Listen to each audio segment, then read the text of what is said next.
Greetings and salutations. I'm Christopher Platt, reporting for Your Black World News with an article from the Atlanta Black Star.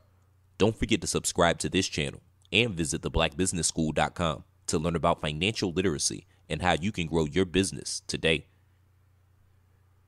Preliminary numbers indicate that homicides in Chicago fell by about 100 last year compared to 2017, though the total again eclipses the number of homicides in Los Angeles and New York combined, according to data released Tuesday.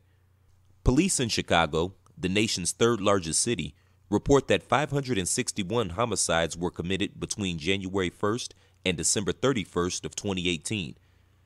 That compares to 660 homicides in 2017 and more than 770 in 2016, which marked a 19-year high that put a national spotlight on Chicago's persistently high rates of gun violence.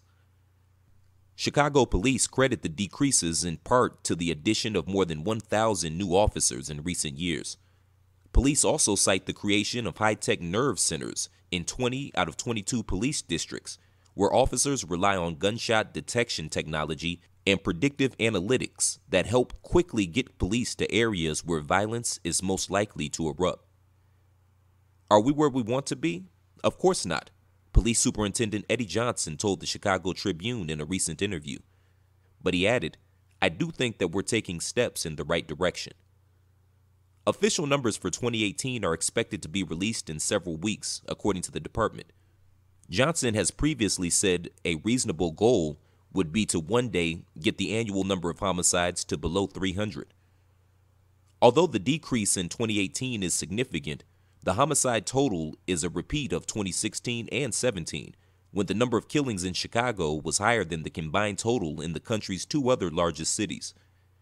As of about mid-December, New York reported 278 homicides, and Los Angeles had 243.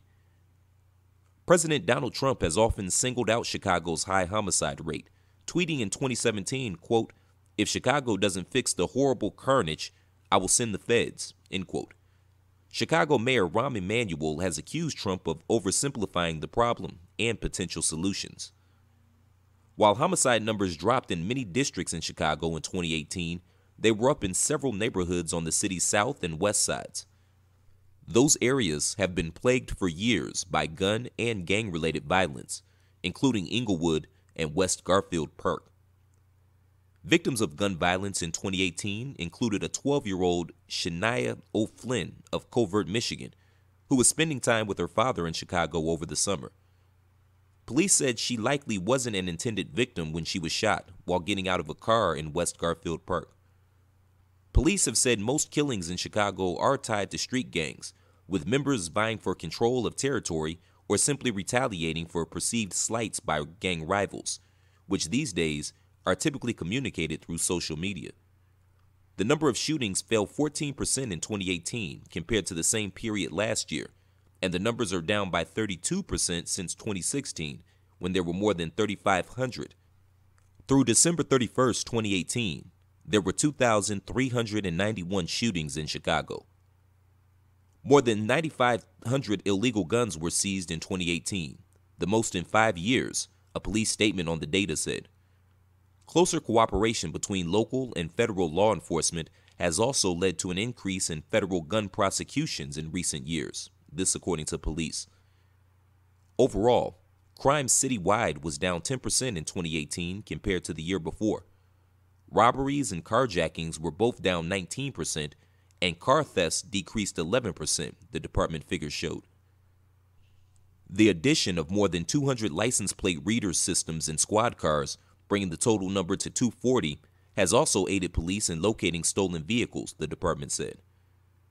The release of the crime data comes as a judge continues to mull over whether to approve an overall 200-page plan drafted by the city and the Illinois Attorney General to reform Chicago police under federal court supervision. The police department and mayor have been criticized following the 2014 slaying of black teenager Laquan McDonald by a white police officer. McDonald was shot 16 times by Officer Jason Van Dyke, who was convicted of second-degree murder in October. A video, which showed the teen holding a knife and walking away from officers, prompted an investigation of the police department by the Justice Department, which found widespread abuses. Other officers are accused of trying to coordinate false reports to protect Van Dyke. Emanuel and police brass began implementing reforms well before the reform plan, also known as a consent decree, was presented to U.S. District Judge Robert Dow for approval. The draft plan stems from a lawsuit filed by Illinois Attorney General Lisa Madigan, one that was not opposed by Emanuel. Thanks for tuning in. Don't forget to share this video and let us know what you think. Also, don't forget to subscribe to the Your Black World YouTube channel and visit theblackbusinessschool.com today. I'm Christopher Platt reporting. Until next time, shalom.